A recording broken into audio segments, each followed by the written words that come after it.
Hey guys, what's going on? It's Eli back with another review video, and of course, that's right, continuing on with the review marathon of Star Wars.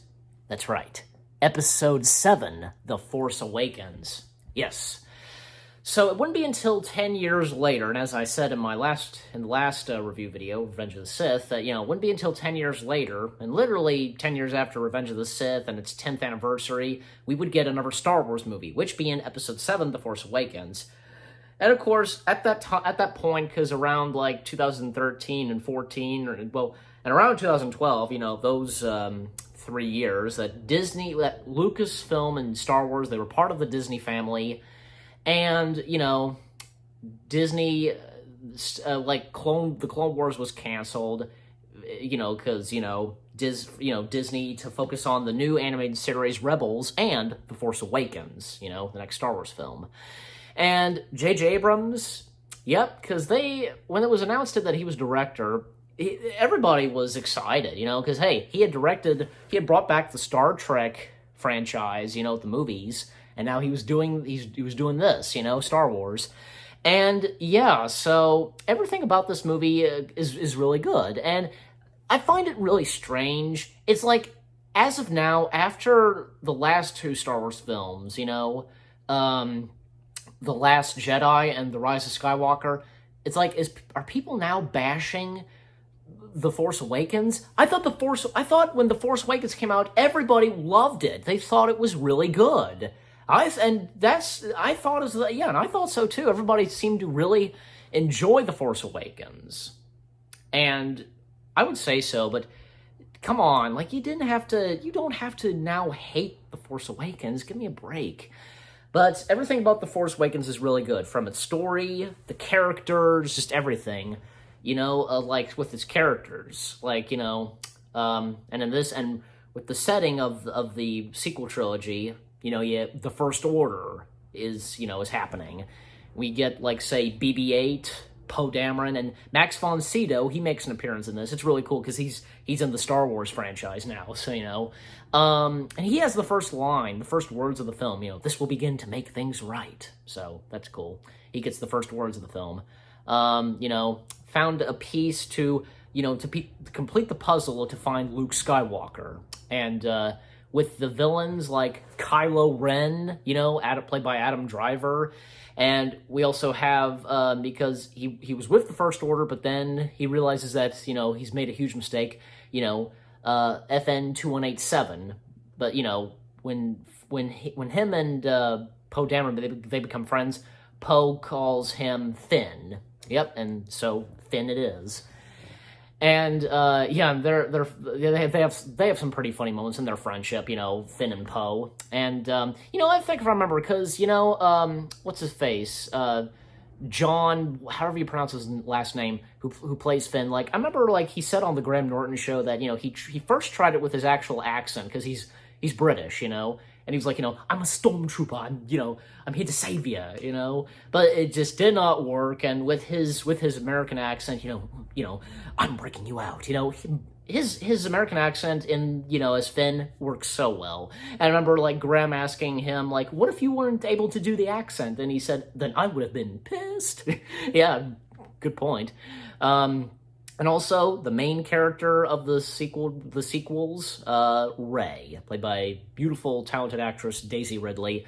Her theme is really good too, ding, ding, ding, and with John Williams, it's John Williams, what can you say? And Jakku, another desert planet, and with the remains of some Imperial of Star Destroyers, stuff like that, and Simon Pegg's cameo as that junk dealer or whatever, 1/4 portion, and it's she finds and helps BB-8, and, Finn and Poe, they had crash-landed. Finn and Rey, they get together. They get on the Millennium Falcon. They escape. They run away from TIE fighters. And, they meet up with Han and Chewie, of course. The return of Harrison Ford as Han Solo himself. You get the idea. In the first lines he has, Chewie, we're home. So, also, because we also have Snoke, who makes a few appearances in this film. And it's revealed that Han Solo is Kylo Ren's father, and also Kylo Ren is the son of Princess Leia. Princess Leia is Kylo's mother. Also, because that ship that they're on with Han and Chewie and Kanji Club, tell that to Kanji Club, and those like creatures with the tentacles or whatever, and Han and Finn, Rey, Chewie, and BB-8, they make their way to that, I forget what the name of that planet is, but where Maz is, played by What's-Her-Face, she's really good. And, they made her character motion capture, and it's revealed that, Maz is dating Chewie, so, I like that Wookiee, so, and the sequence in that building, and Finn tells Rey that that he was a stormtrooper and ran away, that kind of stuff, and Rey senses the presence of Luke's lightsaber and visions she has, like when she was a little girl, and Kylo and the Knights of Ren, and then you hear Obi-Wan's voice saying, he whispers, and it's Ewan McGregor, "These are the first steps."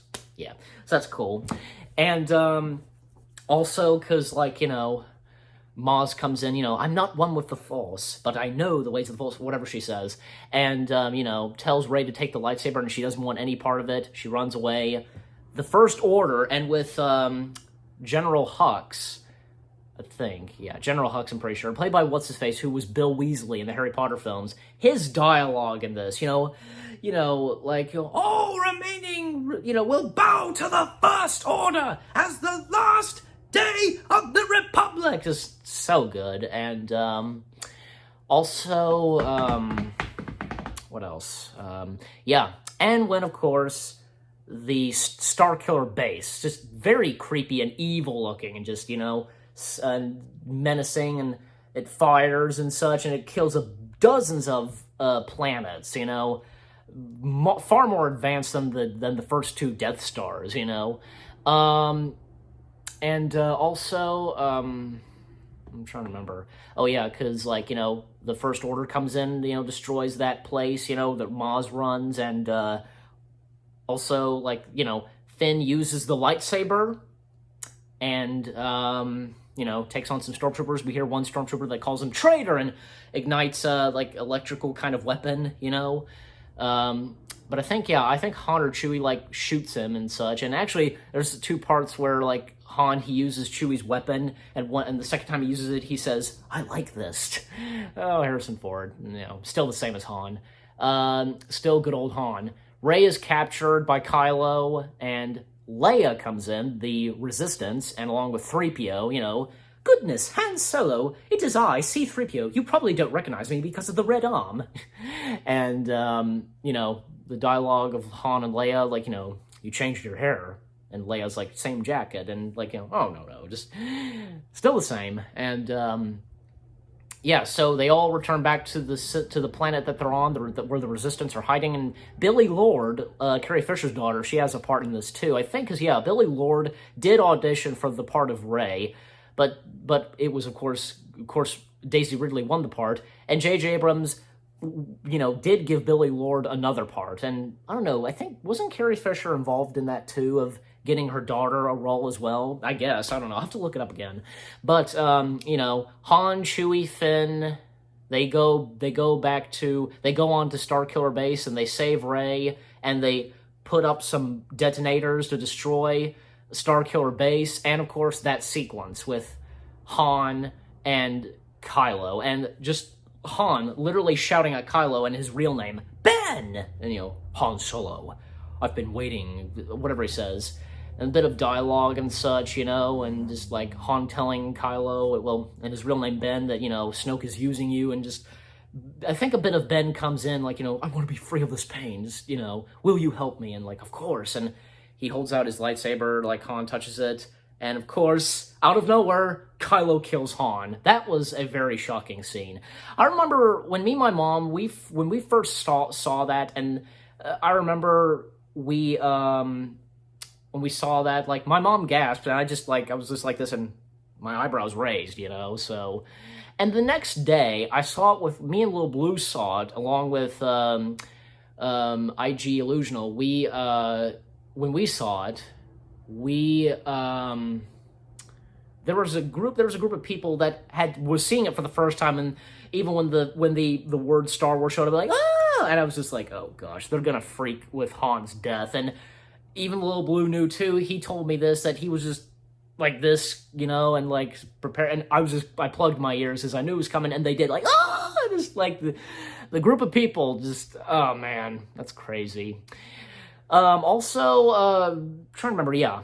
And also, Admiral Akbar's appearance. Yeah, it's good to see good old Admiral Akbar, and the original voice of Akbar. And this was his last time voicing Akbar, so, So yeah, Starkiller Base is being blown up, Chewie sets them off. A lightsaber duel between Finn and Kylo. Kylo beats Finn. Kylo's trying to reach for the lightsaber, but it goes to Rey. Rey is the one with the Force, has the Force in her.